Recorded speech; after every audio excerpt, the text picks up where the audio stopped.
আজকের একটা ব্যাগ নিয়ে বাজারে গেছি। আর কি কি ব্যাগে বাজারে সবজি নিয়েছি দেখো। আমি কিন্তু এখানে অলরেডি সবজি কাটতে বসে গেছি, ভাত বসিয়ে দিয়েছি, আবার মাছ ভাজতে বসিয়ে দিয়েছি। অলরেডি দেখা যায় আজকের সবজিটা পুরোটাই ঢালবো। এখানে কি কি নিয়ে এসছে দেখবো। অনেক সবজি নিয়ে এসছো। মা গড়িয়ে চলে যাচ্ছে, পেঁয়াজ আছে এর মধ্যে।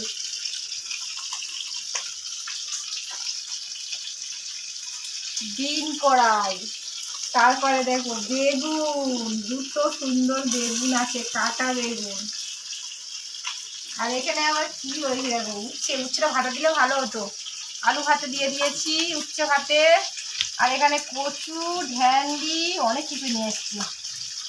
আর আজকে দুপুরে রান্না করব কি, সবজি ভাতের মধ্যে দিয়ে দেবো। আর আজকে চিংড়ি হচ্ছে গিয়ে দেখতে পাচ্ছ তোমরা, কুমড়ো দিয়ে চিংড়ির একটা সুন্দর করে মাখা মাখা হবে তরকারি। আর মাছের ঝোল আজকের দুপুরে খাওয়া।